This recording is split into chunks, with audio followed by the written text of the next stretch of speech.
Arratsaldeon, buenas tardes a todos y a todas por venir hoy a la presentación de Meseta con Luis Bustos. Muchas gracias, Luis, por acompañarnos hoy. Muchas gracias a vosotros por invitarme.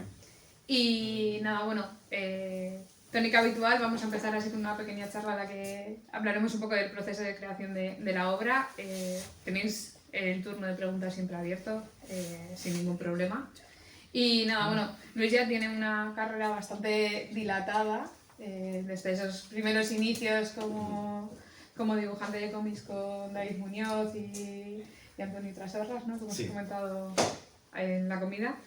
Y luego, bueno, sobre todo yo creo que también como autor, pues a mí tengo muchos recuerdos también de Versus, que ha cumplido recientemente 10 años. 10 añazos ya. Ya, increíble. ¿Cómo pasa el tiempo?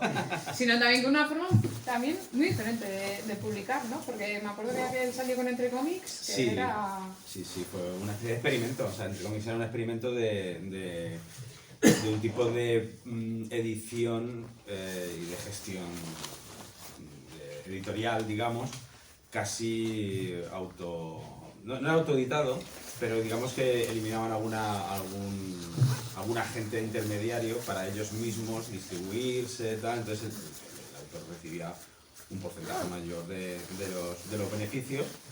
Y bueno, pues yo me sumé al carro de este experimento, que al final pues no salió tan bien, por razones. Pero creo que todos estábamos muy contentos con las obras que se publicaron en ese momento dentro del sello Entre Comics. Sí, la verdad es que poquitos títulos. Pero bueno, el primer libro de Magius, Pablo Ríos... Pep Brocal también, me acuerdo con el Alter y Walter. Sí, ¿no? exacto.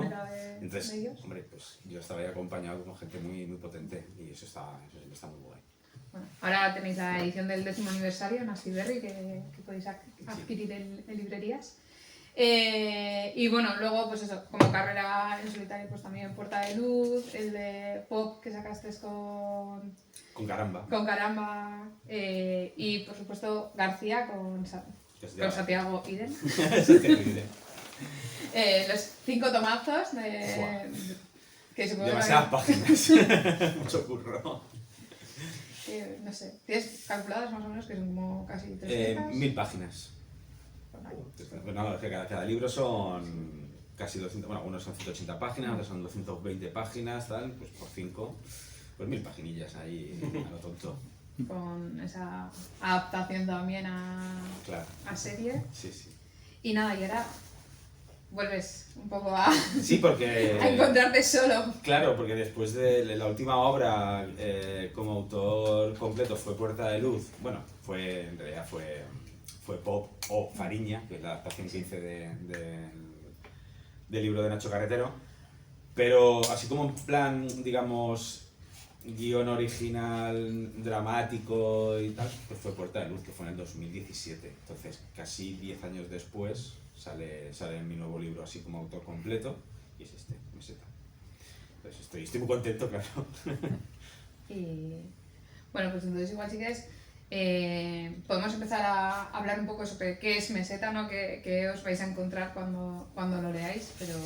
Sin spoilers, ¿no? Intentando hacer la mínima... ¿no? Claro, es que es muy complicado, ¿no? Porque estaba pensando, bueno, vamos a intentar hacer la mínima cantidad posible de sugerir, pero... Pero bueno, es un cómic que empieza como en una etapa actual de la sociedad. Sí, es un momento indefinido, ¿no? No digo fechas, pero digamos que es actual, es contemporánea, puede ser dentro de unos meses o puede ser una realidad alternativa, digamos, una España alternativa donde si quieres lo cuento un poco, Vale, pues son de 3 personas, 3 individuos que no se conocen, tienen que compartir un viaje en coche desde Barcelona hasta Madrid, una noche en la que se va a instaurar un estado de excepción porque, bueno, pues hay una serie de situaciones políticas y sociales muy complicadas. De hecho, se rumorea, ¿no?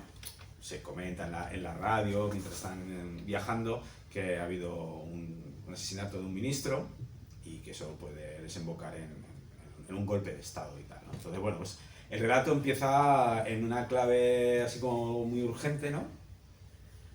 también con un tono muy de género noir, casi también como una road movie, un road comic, con estos tres yendo de punto A al punto B, y por el camino van a suceder cosas, y ya está.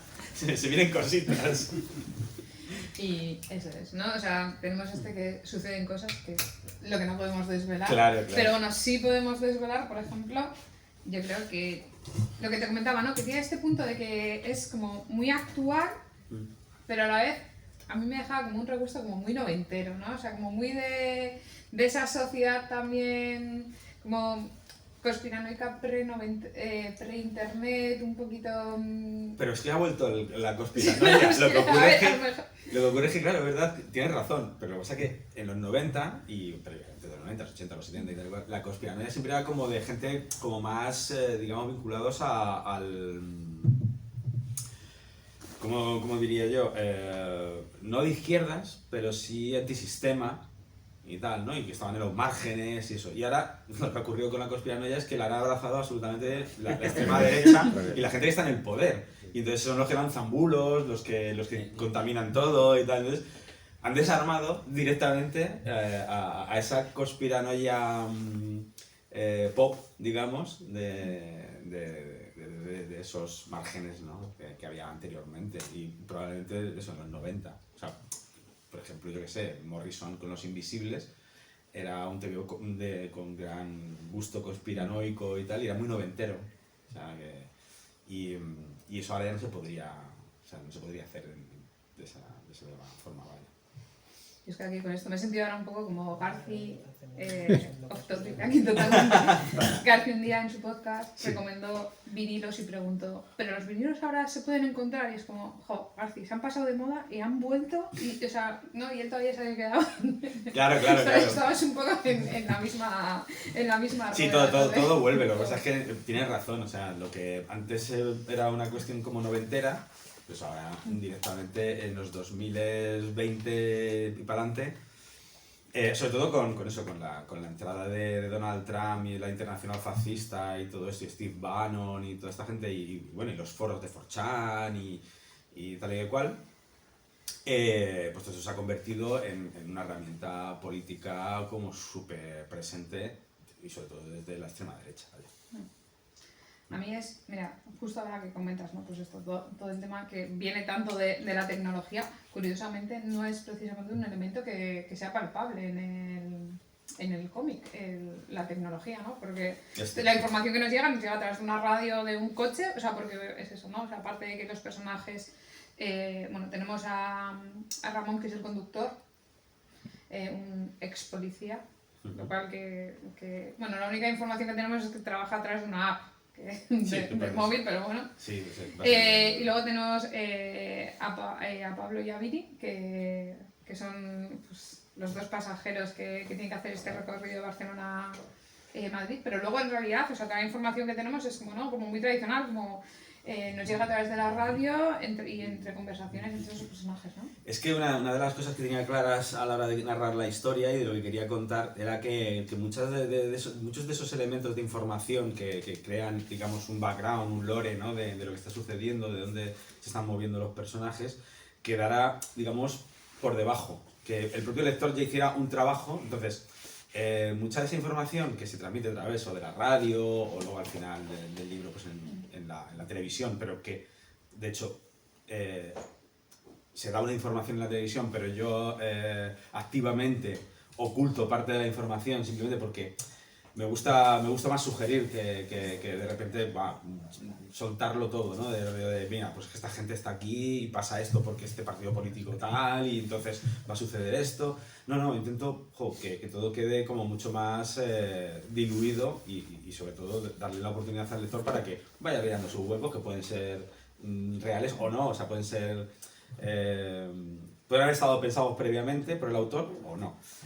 Y claro, esto que decías de lo de la tecnología, pues también es un tema, por un lado, no me parece importante, no me parece relevante, quiero decir, pues es gente que está en un contexto cerrado, que es el del coche, donde van a pasar cosas y tal y cual, y les van a conducir a ciertos sitios, y donde tienen que escapar y tal, y Luego, por otro lado, en los thrillers modernos y en las películas de misterio, de crímenes o de tal, el elemento tecnológico, como por ejemplo un elemento disruptivo que es un móvil, el guionista siempre tiene que buscar la excusa para eliminarlo de la ecuación, porque claro, si de repente dices, hostia, que tengo un móvil, puedo llamar, puedo pedir ayuda en cualquier momento con que me salve de la situación, entonces es como, ay, se me ha caído el agua, ay, no hay cobertura, ay, que me la ha quitado el asesino psicópata que me quiere descuartizar, o cualquier historia de estas, ¿no? O sea, entonces es un elemento que antes no se daba porque no existía. Llegaban a un sitio y solo había un viejo en una gasolina diciendo ¡no vayan por ahí! Y los jóvenes no les hacían caso porque son jóvenes, claro. Y ahora, claro, te encuentras de hostias, este tío es súper creepy. Pues mira, voy a mandar un mensaje a mis amigos para decir, oye, estoy en viaje y está este pavo aquí conduciendo y si pasa algo, que sepáis que este tío puede tener algo que ver.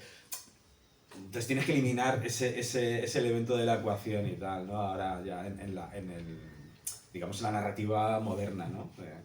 Pues para mí el tema tecnológico no me parece tan relevante, digamos. Y bueno, yo creo que también eso, que ayuda mucho también a la ambientación, al meterte de lleno, ¿no? Al desconectar un poco de todo y meterte en ese cubículo al principio que tenemos el coche hasta que evidentemente baja. Sí.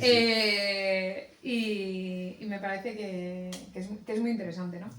Te comentaba también antes, ¿no? Que creo que, o sea, muy bien elegidos estos tres personajes. No sé si nos puedes desarrollar un poco de cómo llegan o sea, cómo llegas a plantearte, bueno, quiero contar una historia, este thriller que tiene un contexto político determinado, pero bueno, en realidad necesito tres personas que simbolicen. Que simbolicen. Sí, o sea, todo eso estaba muy pensado porque hay un elemento muy alegórico y esotérico y tal en el relato, y quería que esos tres personajes, primero, representaran un poco, pues, cada uno una faceta de España y tal, pero luego también cada uno simboliza, pues, un elemento alquímico en el sentido de que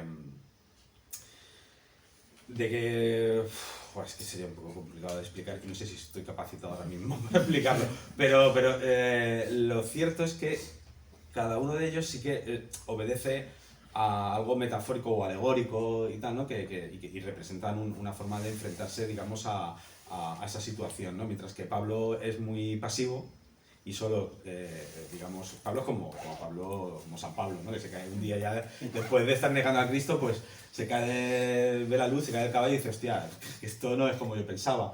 Pues lo mismo, Pablo, hasta que no ve las cosas jodidas realmente,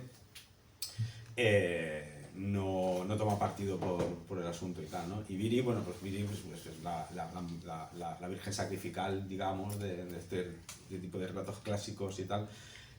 También es el misterio, también es el ser que va a transmutarlo todo, ¿vale? Porque Viri es una persona muy especial, que tampoco quería explicitarlo así, digamos, de primeras y tal, ¿no?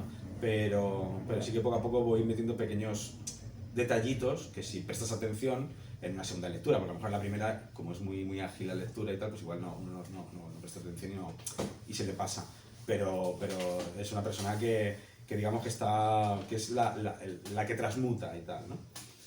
Y Ramón es el fuego. Ramón es el que, siendo como es una persona muy, digamos que la que, digamos, obliga a Pablo a tomar partido en un momento dado, es el activo. Es un personaje muy peculiar porque al principio lo había escrito no queriendo que fuera una parodia, pero sí muy claramente que bueno, o sea, fachilla, que tal, con unas ideas súper racionarias y tal, y según iba transcurriendo la escritura del personaje y lo que iba sucediendo, me iba dando cuenta, como lo que suele decir Moore o uno de estos guionistas y tal, ¿no? De que de repente ves que el personaje te empieza a hablar y que te pide cosas, ¿no? Y yo estaba un poco como moviéndome entre dos aguas, diciendo, es que no quiero... O sea, por un lado, me parece guay que el personaje me pide que haga esto, que tal, que se comporte de esta manera y tal, pero por otro lado no quiero concedérselo. O sea, me da rabia. Entonces, al final se ha convertido en un personaje muy interesante porque me parece el más complejo de todos ellos.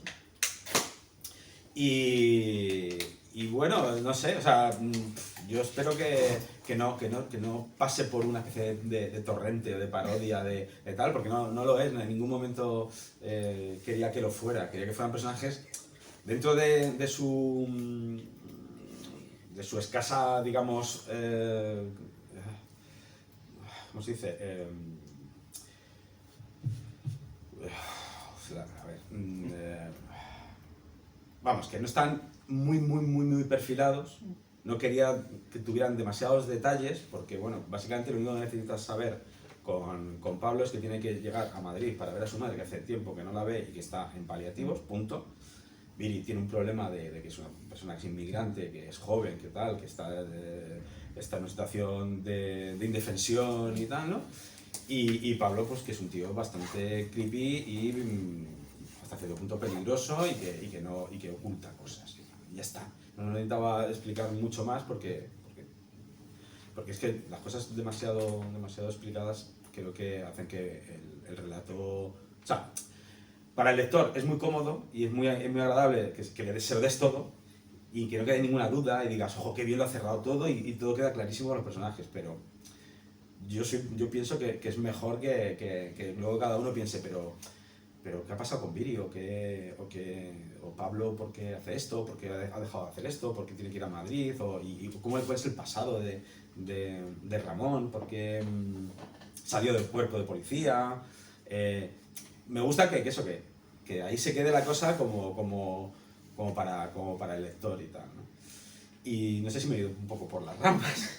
No, bueno, me parece interesante porque esto que comentas, porque es como, o sea, sobre todo con el personaje de Ramón, ¿no? Sí. O sea, que igual sí que es como del que más se ve que hay más grises, que no todo es, que en esta sociedad en la que ahora se tiende tanto a la polaridad, o es blanco o es negro, ¿no? Y aquí vemos un poco más el que queda en las manos, o sea, del lector, darle cada uno la profundidad que quiera a los personajes, que eso también Sí. en un punto, porque bueno, o sea, en el momento en el que tú ya lo has escrito, ya se ha ido de tu control, ¿no? Y entonces cada uno se puede inventar una película de por qué Pablo tiene que ir justo ahora y no ha podido ir antes. Claro. O sea, ¿qué habría pasado, no? O sea, como... Y ahí es donde puedes decir, bueno, o sea, igual al principio quedaba muy claro, o sea, ¿no? Que es, ¿no? Como esto de quiénes son los buenos y quiénes son los malos. O sea, no es esa historia. Es que no es una historia de buenos y malos, sino de los que están arriba y los que están abajo. Ya está. O sea, es una cuestión de lucha de clases. Y creo que en ese sentido sí que queda bastante claro. Y bastante explicitado, igual demasiado explicitado, ¿no? Porque como muy descarnado en algún momento y tal, ¿no? Pero sí, por eso yo creo que según iba escribiendo el personaje de Ramón, pues me lo iba pidiendo, ¿no? Porque si no se hubiera convertido en un personaje demasiado... mientras que los otros pueden funcionar perfectamente con esas cosas, digamos, que no están explicitadas, ¿no? Las razones por las que uno hace un viaje o lo otro y tal, ¿no? Y dice, bueno, ya les entiendo, porque son personas normales y corrientes, o sea, es que tampoco tienes que saber mucha más de la... O sea, quiero decir, podría haber durado, o se podría haber extendido el libro 50 páginas más, y de hecho en el guión había secuencias con Pablo, la madre, tal, o incluso la hermana de Pablo tiene una hermana, bueno, que la que le escribe al principio y tal, y todo eso lo eliminé, porque pensé, es que al final es que todo esto es irrelevante, no es irrelevante, pero quiero decir que al final pues no... prefiero que sea una lectura más ágil y todo esto pues... porque una de las influencias de este libro eran las pelis de Nicolas Winding Refn, de Drive y tal, ¿no? Y este hombre, su narrativa siempre es menos es más, ¿no? Entonces yo iba con la idea de que fuera todo atmosférico y de intentar contar lo menos posible. A la excepción de Ramón, que de repente me sentía como atrapado en un personaje que me estaba pidiendo que cada vez tuviera un poquito más de matices, ¿no? Hasta cierto punto, pero con más riqueza y tal, ¿no? Y un poco pues es eso, o sea, decir que efectivamente había páginas escritas con mayor trasfondo de los personajes que decidí eliminarlas, o sea, retirarlas porque pensaba que esa suma pues tampoco sumaba tanto. O sea, hubiera estado, vamos, igual no hubiera tampoco cambiado mucho la historia, ¿no? Pero pero estaba con la idea de que menos era más y que si eso lo podía eliminar y el personaje seguía siendo un personaje en el que el lector sabía perfectamente cuáles eran sus motivaciones y ya está, pues lo eliminaba. Luego también he notado, o sea, en parte como una evolución, no sé, del dibujo, o te he visto, no sé, igual también, sobre todo por García, ¿no? Que es como un poco lo que yo tengo más en mente, que este tamaño de página más amplio también te ha ayudado mucho, pero no sé, me ha parecido como... Es que me he sentido muy cómodo dibujando. O sea, sí, no sé, como que se ve como muy ágil el dibujo, luego hay páginas en las que las composiciones, o sea, mientras que más o menos se mantiene una estructura clásica de página, luego hay otras páginas que son mucho más explosivas, en las que parte un poco de la mística, porque al final hay un punto en este cómic que tiene mucho que ver con la mística, con... Mecamística de Valdelomar. Que es, es otro de los referentes de este libro, sobre todo a nivel eso, gráfico, estético y tal, ¿no? No, a ver, la cuestión es que me gusta mucho, o sea, me gusta mucho o sea, el proceso de trabajo, pero me he sentido cómodo y sobre todo porque de repente la propia historia me pedía que metiera muchísimo negro, ¿no? O sea, que todo fuera como muy potente y con mucho contraste y claroscuro y tal, y a veces crudo, y lo he disfrutado muchísimo. O sea, en ese sentido he perdido un poco el miedo. Y luego lo que decías, que luego hay otras páginas en donde me permito experimentar, porque en el relato pues de repente hay como unos devaneos así psicodélicos y tal, y eso. Y me ha encantado, o sea, me ha gustado mucho poder también romper un momento esa estructura como de cómic clásico, ¿no? Casi cinematográfico en las panorámicas y en esos planos y tal alargados, y luego irme de repente en algún momento a algo un poquito más, digamos eso, experimental o indie o tal, ¿no? Yo de hecho, o sea, mira, hasta me hubiese... Hay momentos en los que me pedía hasta un tamaño de página igual un poquito más... Ya. un poquito De hecho, más una de las páginas finales, que tú sabes cuál es, en la que surge algo y tal, yo estaba pensando, si yo fuera alguien importante, le hubiera pedido a Steve Berry que me hiciera, como hizo Miller con Ronin, un desplegable en las últimas páginas que hubiera sido como de, guau, pero ¿esto qué es? O sea, Dios mío, o sea... Sí, o sea, ese efecto, recuerdo cuando lo leí cuando era joven y tal, me pareció impresionante, porque dije, hostia, de repente como que te rompía la paginación expandiéndote las páginas, ¿no? En este caso, en el caso de Ronin, era una explosión y tal, y era como, guau. Y en este otro caso me hubiera encantado que hubiera salido mal. Pero claro, sí, no. Es que ni lo pregunté. Y me van a decir que nada, y ¿dónde va, chaval? Lo has flipado.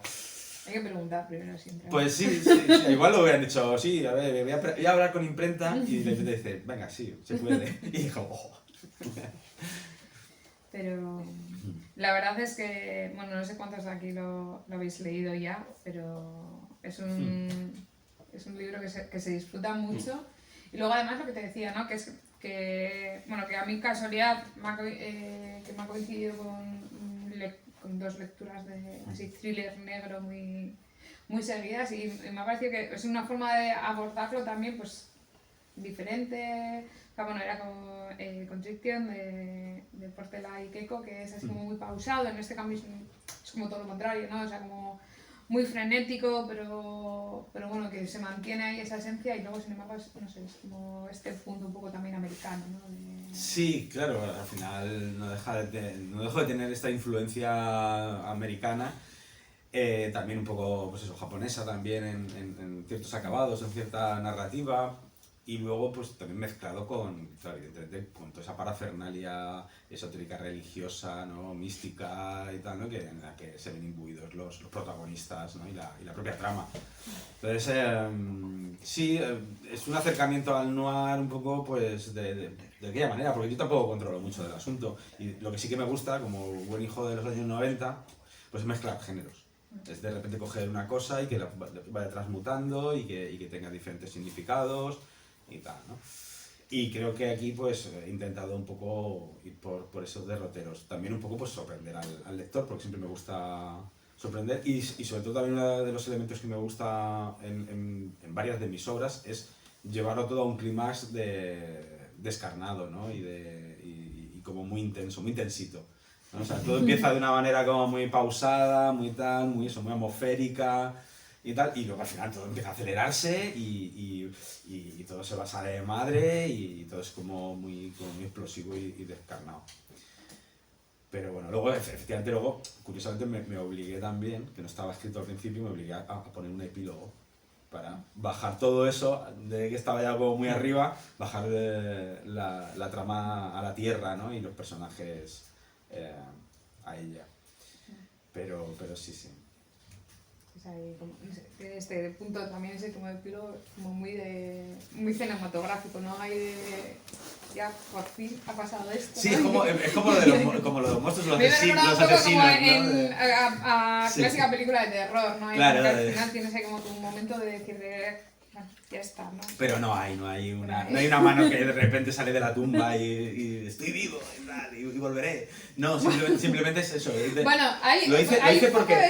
o sea, perdona, hay Sí. un poco ese punto a través de lo que escuchamos por televisión que sigue dando un Pues, poquito de miedo, ¿eh? Ya, pero fíjate que ese epílogo lo hice básicamente para tranquilizarme a mí y al lector. Del rollo de, joder, es que este final es un poco durillo y tal, ¿no? Porque al final no se resuelve nada ni nada, pero ese epílogo lo que permite es decir, bueno, pero es que pase lo que pase, pues perdón, si alguien no ha leído todavía la obra, pues eso. Voy a intentar no hacer mucho spoiler o voy a ser un poquito más generalista, pero quiero decir, al final lo que te transmite ese epílogo es que pase lo que pase, España tira para adelante. O sea, la gente tiene que burrar y ya está, y desayuna un café con leche con porras o churros y ya está, vaya, y joder lo que hemos pasado, pero oye, que mi jefe me espera, ¿no?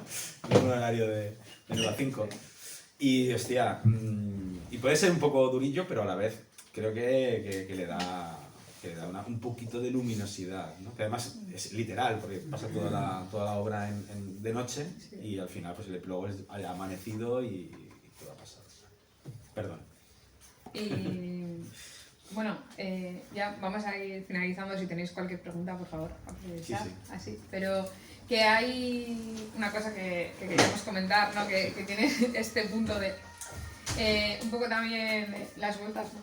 Que decíamos que da un poco la vida. Sí, Esto de, sí. El concepto de tener que poner en un libro está hecho por personas, para personas. Sí. Que a mí siempre es una cosa que últimamente me gusta la marcar un poco. La IA, ¿no? El problema de la IA y cómo nos estamos metiendo en un embolado muy gordo, que además no tenemos ningún control sobre ello.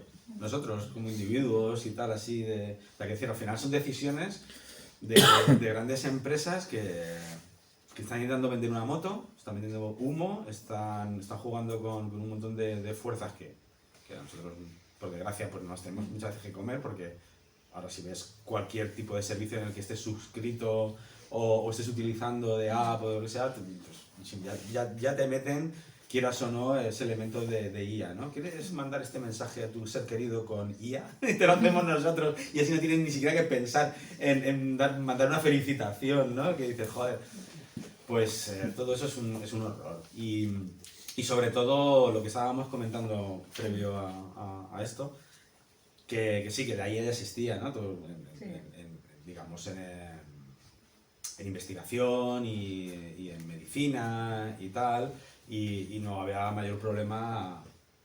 Sí, que al final es un poco hacer un poco es una herramienta de que... o sea, yo siempre decía, ¿no? Hacer un poco la pedagogía de, bueno, cuando autores hablamos de... Bueno, ¿De IA? de IA, Sí. que estamos especificando muy claro, o sea, hablamos así en general, pero bueno, estábamos hablando de una IA generativa, en el que son esas IAs que generan conceptos a partir de, pues bueno, de haber robado imágenes y textos y el arte, de un montón de gente, ¿no?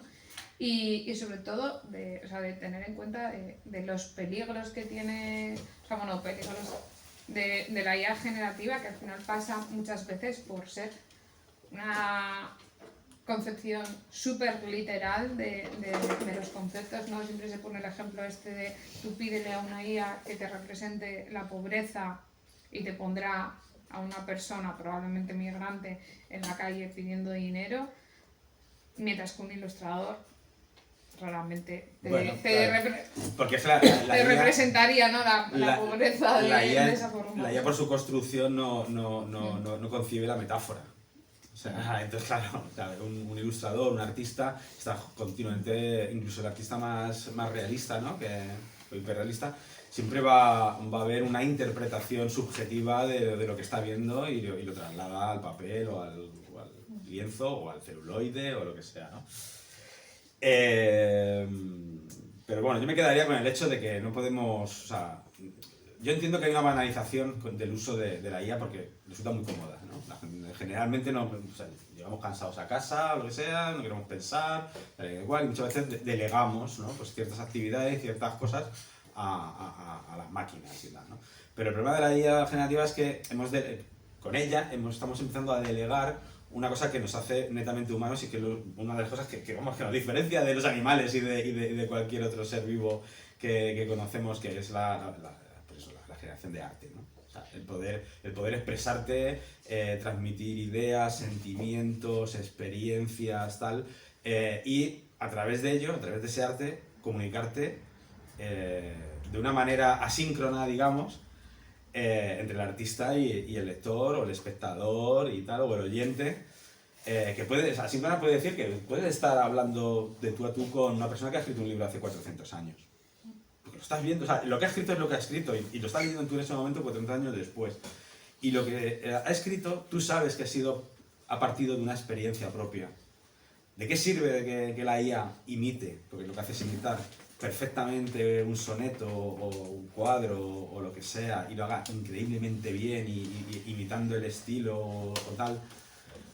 Si en el fondo sabes que no te estás comunicando con un ser humano, que no hay una empatía, que no hay o sea, no puedes llegar a entender eso desde el punto de vista de saber que quien ha escrito eso, quien ha creado eso, es porque ha tenido una vivencia y ha intentado transmitirlo. Eso, pues claro, o sea, es que es estéril. O sea, es que no tiene ningún sentido usar cualquier tipo de... Por muy bien que lo hagan, porque lo van a hacer muy bien, o sea, van a ir mejorando de manera increíble, pero es estéril. O sea, en el fondo, muy en el fondo de uno mismo, tiene que pensar que no se está comunicando con otro ser humano y que eso ya no tiene ningún valor. Porque el arte además no tiene ningún valor práctico. O sea, es decir, no estás diciendo, bueno, pero claro, es que como es práctico, mira, ya lo aprovecho y tal. No, es que, joder, o sea, es que es simplemente saber que te estás comunicando con alguien, aunque haya muerto hace 400 años. Y ya está. Y no sé, me ha quedado un poco poético esto. Pero es que muchas veces se habla de temas de dinero, de negocio. A mí me está afectando, evidentemente, como muchos artistas, a nivel laboral, ¿no? Porque no te hacen encargos, porque el que antes sí que te encargaba una cosa vaya a decir, pues mira, me la hago aquí con la IA y ese dinerito que me ahorro y tal. Y son muchos frentes donde estamos luchando en ese sentido. Pero uno que me parece bonito y que da que pensar es este, ¿no? El hecho de que, joder, de que en el fondo lo único que nos diferencia de los animales y de otros seres, de los seres vivos es que podemos crear arte y que podemos transmitir cosas. Y si eso lo delegamos en una puñetera máquina que lo hará muy bien, pero no es otro ser humano, pues entonces ¿qué nos queda? ¿Qué somos entonces? Ya está. Gracias por venir.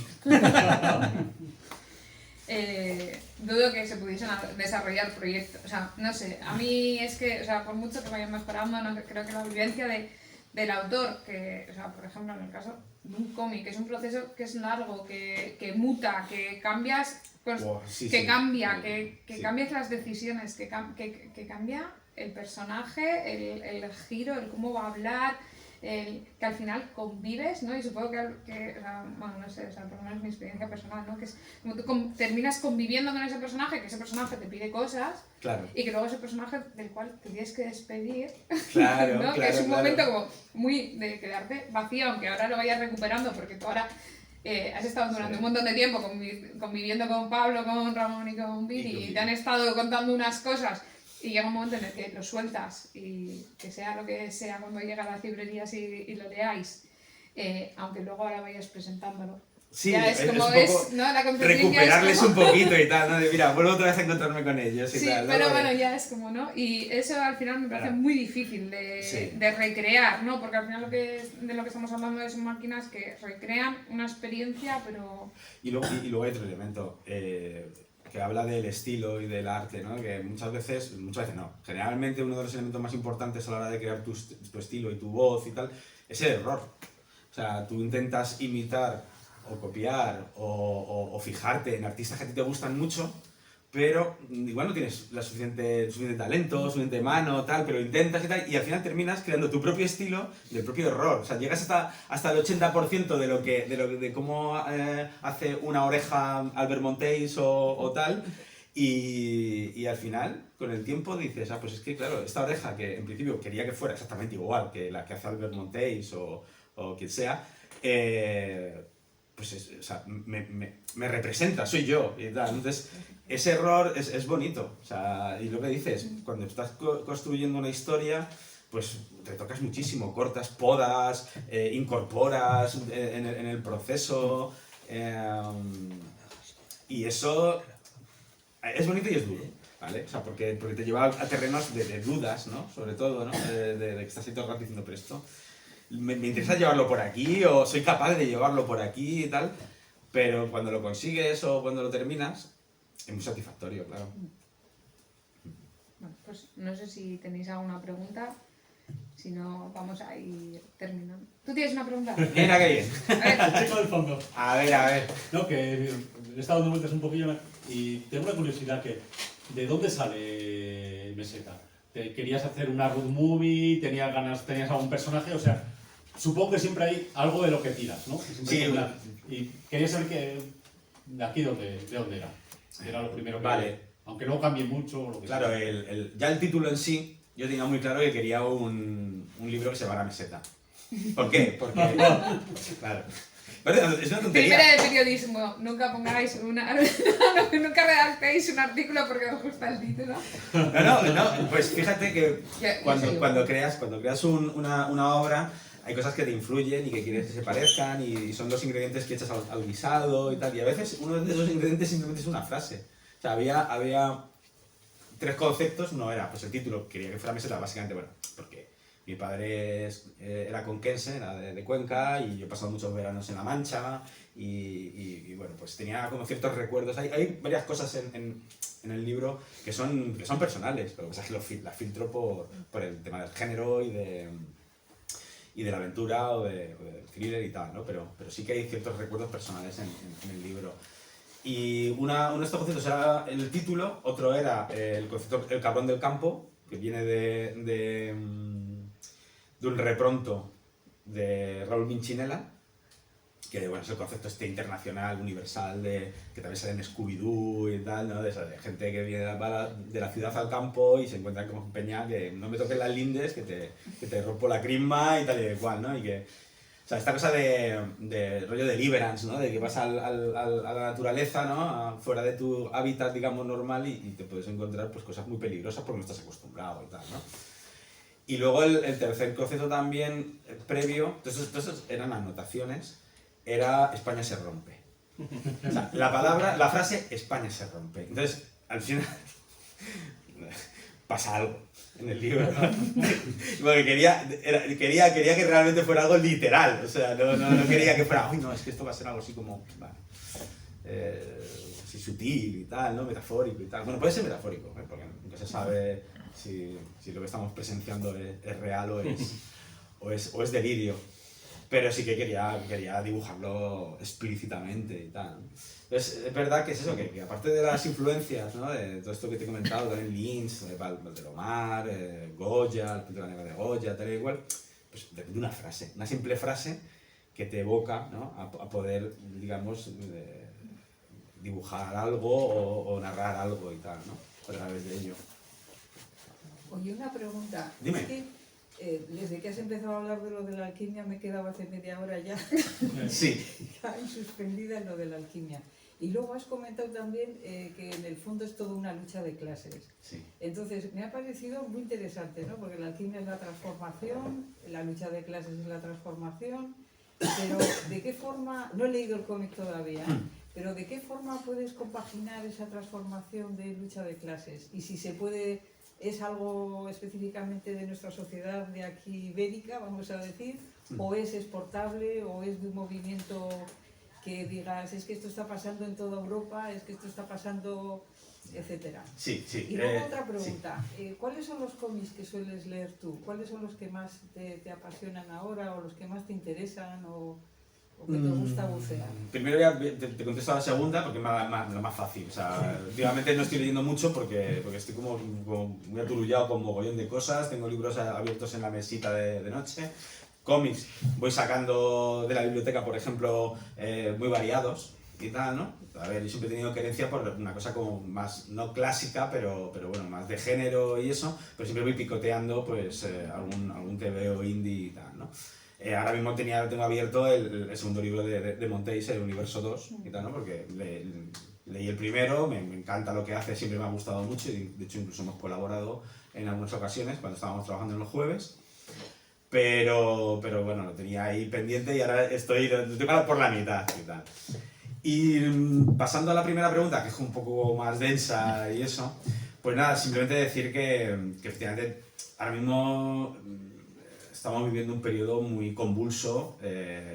Supongo que es un periodo cíclico, porque básicamente parece que sucede cada 100 años, una cosa así, porque ya sucedió a principios del siglo XX y tal, ¿no? Con un montón de cambios y de destrucción de certezas, sobre todo, ¿no? De que de repente la gente tenía muchas certezas y de repente, ¡pam!, hubo un montón de avances en todos los campos, científicos, artísticos, políticos, tal, luego apareció la Primera Guerra Mundial, tal, no sé cuánto, y toda la gente se volvió como loquísima porque decía, pero es que ya no tengo certezas. O sea, la física clásica ya no existe, sino que ya no sirve porque de repente aparece Einstein y tal. Ahora, el arte ya no tiene por qué ser figurativo porque de repente aparece Duchamp, aparece Picasso, tal, y es como, wow, cuidado, que esto amplía el marco de percepción.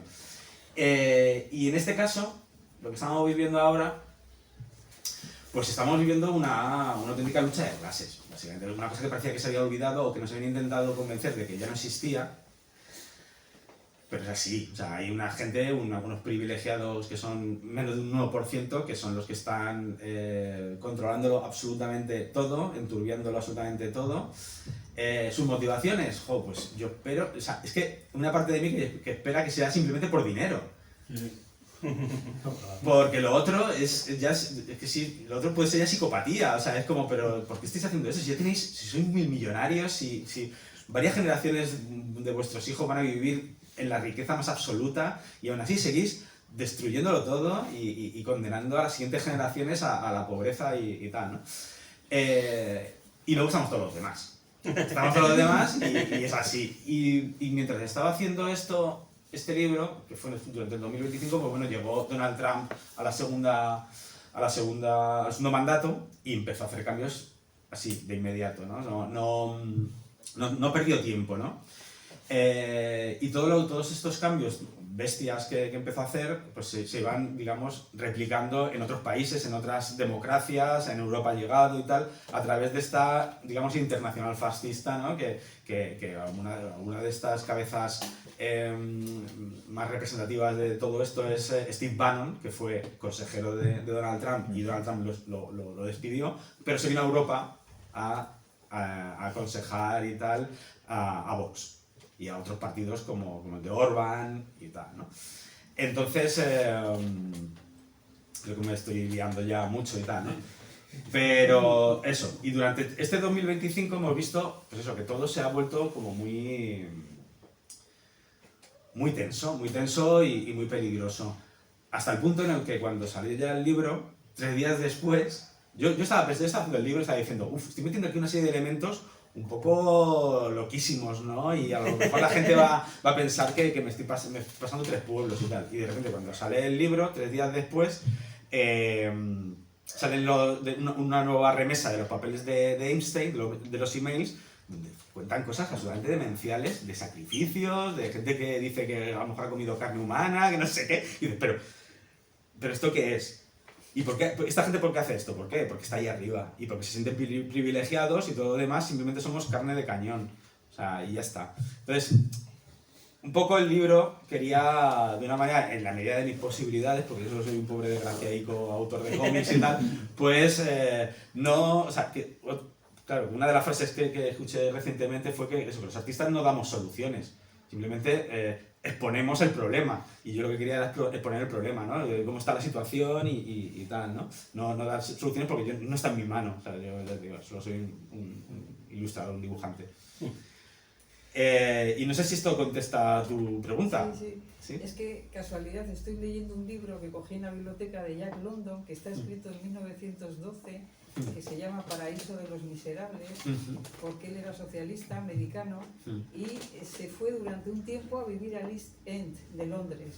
Y él describe todo ese Londres que es de 1912, antes de la Revolución Soviética, y es el desastre total, ¿no? Es la miseria, es la pobreza más absoluta, la muerte, la enfermedad, todo esto, ¿no? Y dices, jo, lo escribe en 1912, Sí, 100 estamos años. en el 2026, Sí, claro. han pasado varias revoluciones, algunas han triunfado, otras menos, otras... O sea, te das cuenta que, pues sí, que la lucha de clases al final es un poco la alquimia, que puede llegar a transformar. Hay unas veces que se convierte en mercurio y no sirve para nada, otras veces en oro, que no sea la analogía con Trump, claro, porque fíjate, que está todo el día obsesionado, pero es verdad que todos esos movimientos de extrema derecha y fascistoides les va mucho una serie de elementos sobrenaturales para justificar lo que hacen, que es completamente demencial y loco, ¿no? Claro.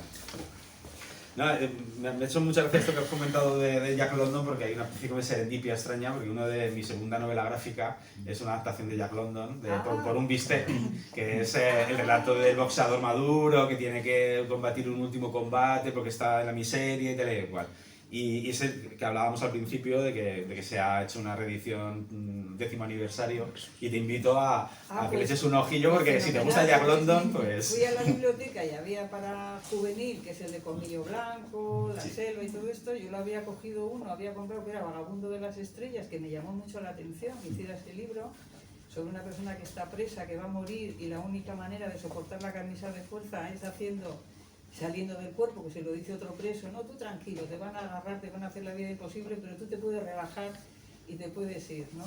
Y entonces me interesó el autor, no lo conocía, y empecé a mirar en la biblioteca y solo tenían 2 libros, el de lo que te he dicho, El Paraíso de los Miserables, que me ha llamado muchísimo la atención, que estoy leyendo, que es de 1912 y describe lo que es el lumpen y más abajo del lumpen, lo que solían decir los trotskistas. Y luego he cogido otro que es La Peste Escarlata, me parece, que es con ilustraciones, que me ha parecido muy chulo, pero te cojo la referencia porque me parece un autor que ha tenido libros que han sido de todo tipo, de aventuras, sobre el mar, etcétera, etcétera, pero que también tiene una conciencia y... Claro, porque fue periodista y tal, sí. Pues, ¿Alguna pregunta más? Sí. Bueno. Sobre las influencias, me interesaba saber qué relación tienes con el manga, si lees manga, y en el caso de que leas manga, si piensas que te ha influido. A ver, yo soy un lector muy de coger poquitas cositas de manga, pero es un mercado, podríamos decir, el mercado del manga, ¿no? O sea, es un estilo, es una forma de acercarse al cómic, y siempre me ha molado, sobre todo a través de Tezuka.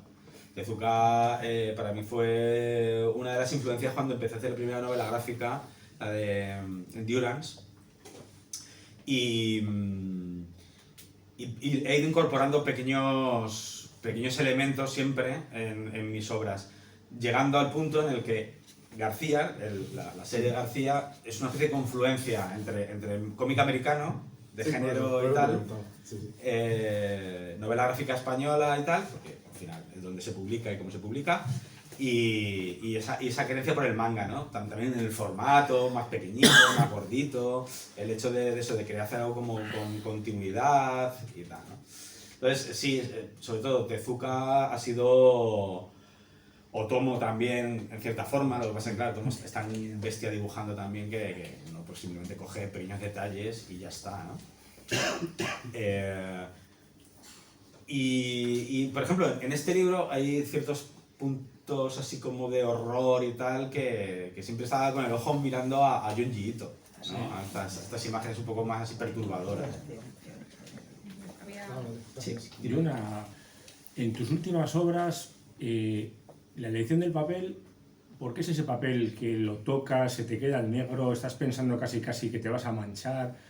Pero no te manchas. No te manchas, pero entiendo que es una elección tuya, no es que Astiberri te dice pon este para que sea más barato ni nada de ese estilo. O sea, y lo has hecho adrede en García, en esta, en Puerta de Luz. O sea, esa es una elección propia y decir yo quiero un papel de este estilo para que el cómic tenga... Sí. O sea, todo el tema del diseño, del acabado como libro y tal, eso está muy pensado. Eso siempre...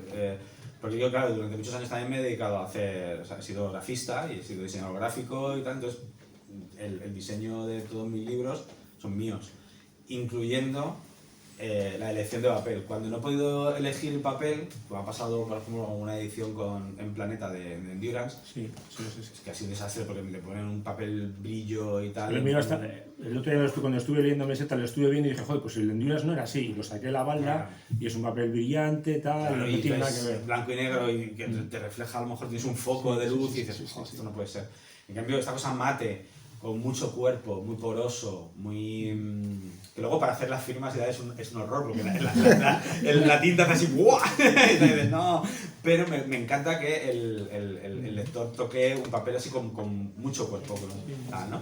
Y además que no sea blanco, que sea una especie de ahuesado así, una cosa un poquito crema, pero no mucho. En el caso de Versus, incluso ya desde la portada, decidimos que el papel fue un papel rugoso, áspero, y alguien me dijo en su momento que era como darle la mano al protagonista. Porque te sentías como incómodo, ¿no? Tocando la portada y ese papel ligeramente rugoso y agresivo y tal, ¿no? Entonces sí, es una elección absolutamente consciente y no sé, y si algún día hago otro tipo de libro con otra, no sé, con otro tono, otra... Bueno, le da un toque distintivo, yo creo, respecto a otras obras. Sí, supongo que sí. Luego también, por ejemplo, con el tema de la rotulación, pues hay gente que utiliza una rotulación manual, ellos mismos se rotulan y tal, y les queda súper guay porque la cuestión es que sea todo coherente, ¿no? con el propio dibujo. Y yo ya decidí en su momento también que yo iba a ir por una tipografía mecánica y tal, pero iba a ser siempre la misma, porque al final quería que, digamos, encontrar un estilo coherente entre las diferentes obras, ¿no?